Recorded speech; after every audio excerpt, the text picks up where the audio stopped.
All right, gang, we got some breaking news here. Pennsylvania, Georgia, and Nevada electors have announced they indeed voted for Trump.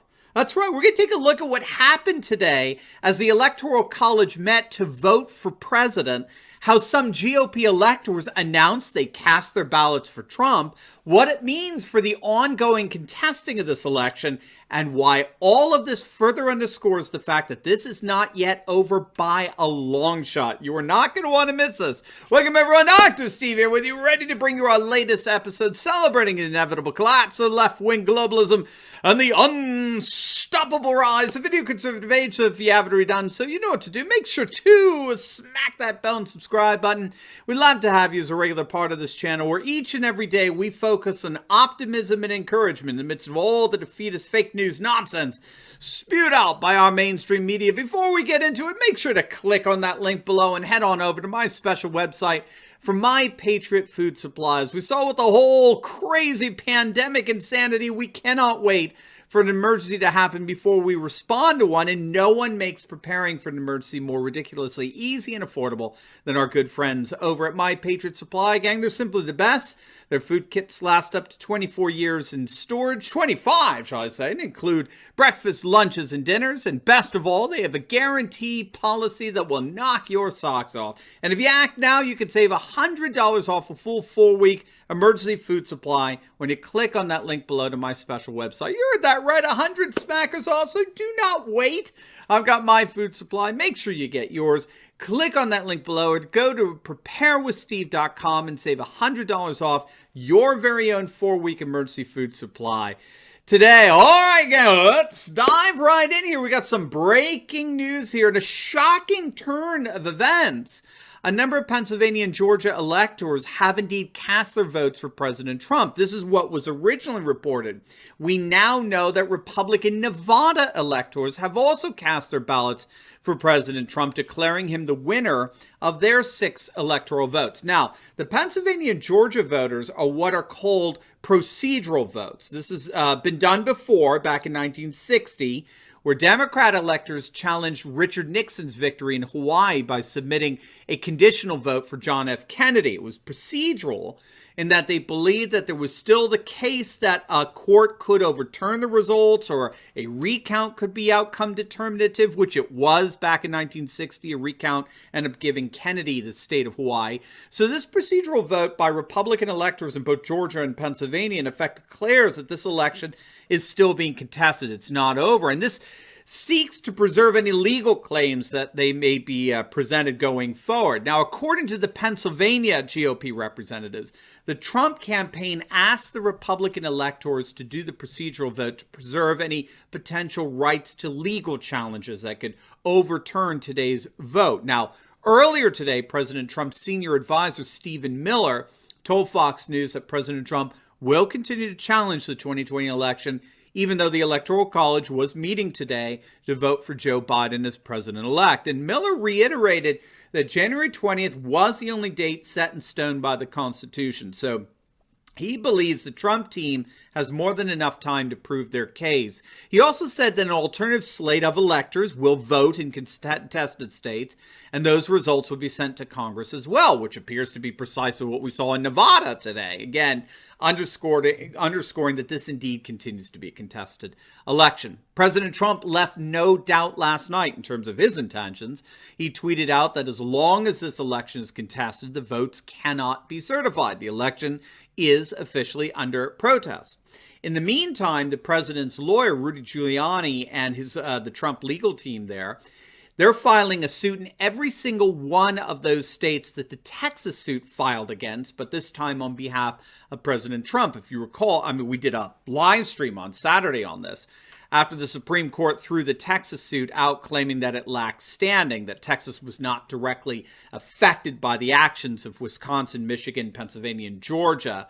But now Trump's legal team has filed suits in all those 4 states on behalf of the president, who was clearly affected, right? He clearly has standing. He is adversely affected by virtue of these states and their accused improprieties.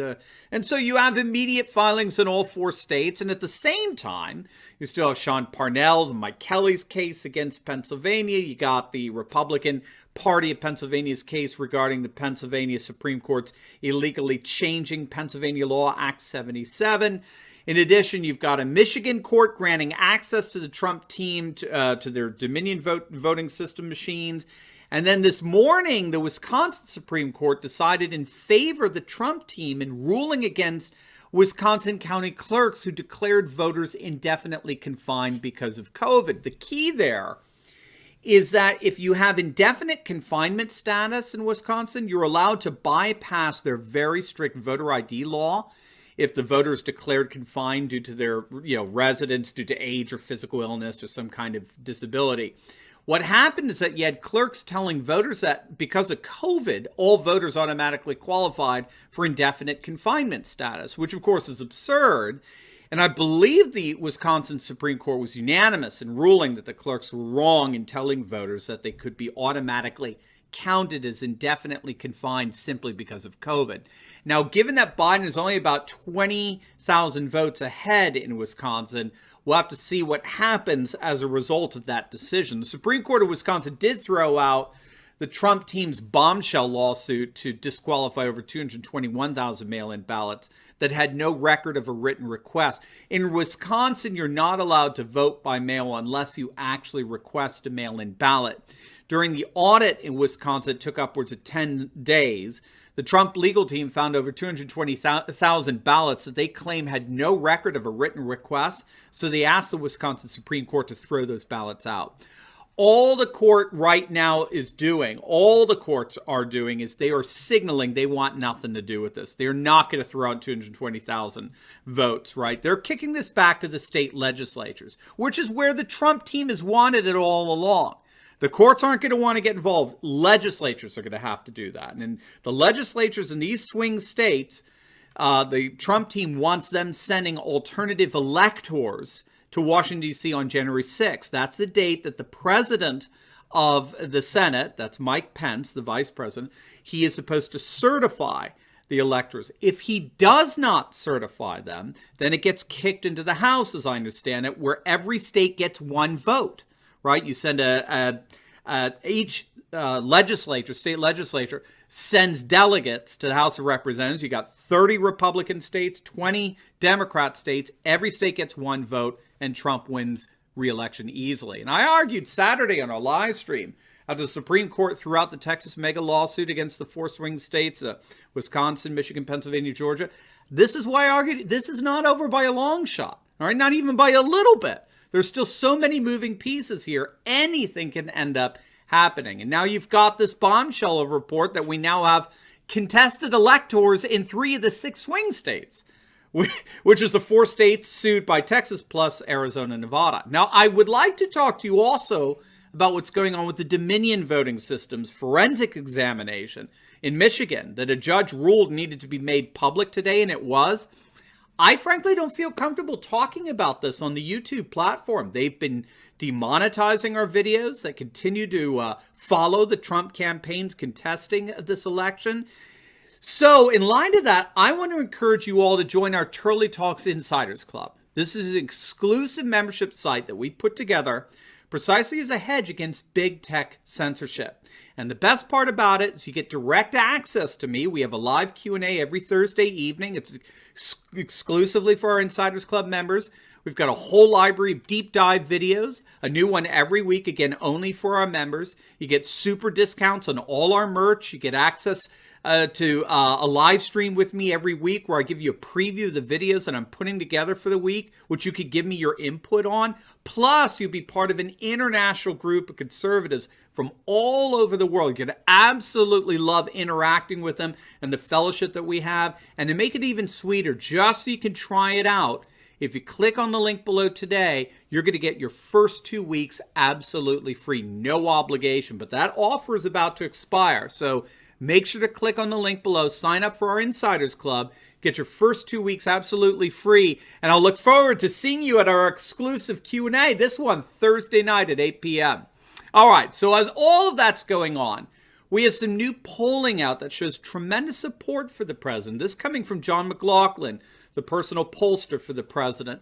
He found that 67% of Americans thought it was fair that Trump got the recounts where the difference was less than 1%. Voters think it's fair that Trump go through the recounts and the legal challenges. 58% of Georgians want a special session of their legislature to meet and get to the bottom of what went on in their state. The pressure, in fact, that Georgians are bringing to bear on their politicians is causing the two GOP Senate candidates who are slated for their runoff on January 5th to begin lending their support for the Georgia legislature to seat their own electors. So there's no question that things are beginning to bear some real fruit here for the president. Trump's efforts are certainly paying off. Now, I do think that this next week or so is critical here. I do think we're coming down to the wire, and I think things are going to be increasingly clear in terms of what are President Trump's options going forward. But again, there's no question that the GOP electors in Pennsylvania, Georgia, and Nevada are reminding us that this is emphatically not over. There's still a lot of procedure to go through here, and we'll certainly be keeping our eyes fixed on how things develop. Now, before you go, make sure to like this video, comment down below, and definitely subscribe to my channel. We'd love to have you as a regular part in this channel. And you'll definitely want to check out my latest video I just uploaded on how Trumpism is rising like never before as the election awakens a sleeping giant. You are not going to want to miss that. So make sure to click on the link, and I will see you over there. God bless.